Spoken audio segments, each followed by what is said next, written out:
હાલમાં પહોંચી જશે ભાવનગર અને ભાવનગરમાં કઈ દવાખાને જે 20માં ફાઇનલી મિત્રો આપણે ભાવનગર પહોંચી ગયા છીએ અને હવે જશું દાદા પાસે, કારણ કે દાદાને તો હોસ્પિટલમાં એડમિટ કરી દીધા છે.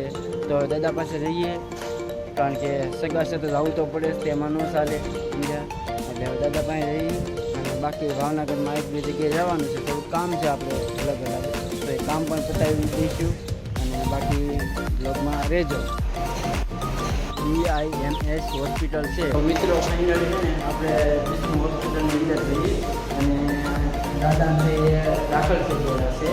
તો આપણે ગતિ કરી છે અને બીજા નંબરમાં એટલે આપણે નાસ્તો પાણી કમ્પ્લીટ થઈ ગયું છે.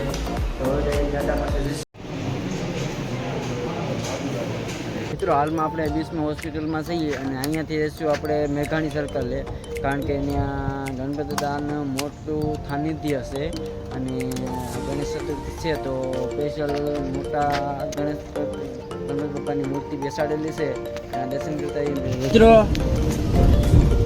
ભાવનગરમાં યાર સડકે જે ચોકડી પડે છે ત્યાં બહુ યાર ટ્રાફિક છે, વધારે પડતો ટ્રાફિક છે અને એમાં પાછા પોલીસવાળાનો વધારે પડતો તડકો પણ છે. અને હાલમાં આપણે મેઘાણી સર્કલે પહોંચી ગયા છીએ, મેઘાણી સર્કલ ભાવનગરમાં.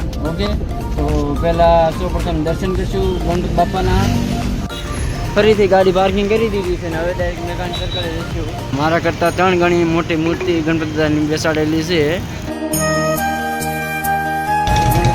આપણે લઈ લીધી છે.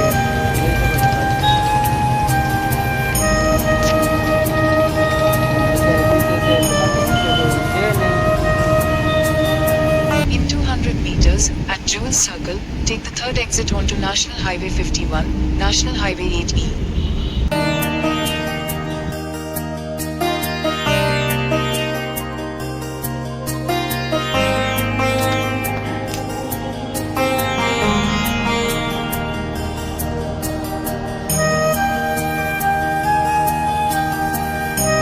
મિત્રો ફાઇનલી આપણે ગણપતિ બાપા મોરિયાના દર્શન કરી લીધા છે અને હવે જે વિક્ટોરિયા પાર્ક છે ત્યાં જઈએ છીએ, કારણ કે આપણાને એક ફ્રેન્ડ છે જે પોલીસવાળા ભાઈ છે એની મુલાકાત લેવા જઈએ છીએ.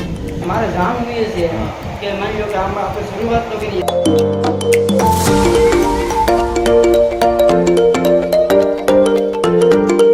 આપણે ભાઈબંધ મિત્રોને મળીને ફરીથી ભાગ્યા છીએ હિમાલય મોલમાં થોડીક શોપિંગ કરવા. તો જે વસ્તુ સારું લાગે લઈશું, બાકી હિમાલય મોલમાં ફરવાનું છે. ફાઇનલી આપણે હિમાલય મોલે પહોંચી જશે, હિમાલય મોલ ભાવનગર.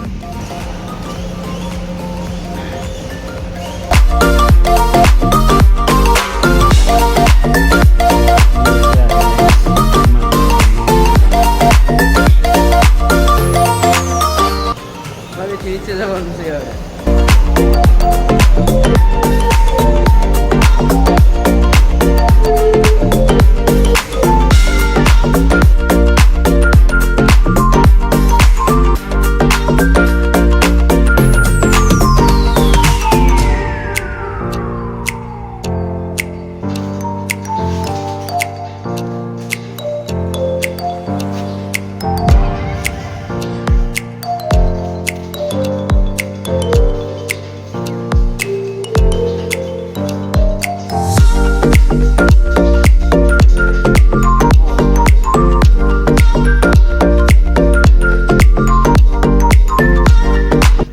અહીંથી હવે આપણે જવાનું છે પાછું ડાયરેક્ટ કોરડા, કારણ કે દાદાને રોકાણ ચાલુ છે એટલે આપણે ગાડી લઈને પાછું ઘરે વહી જવાનું છે.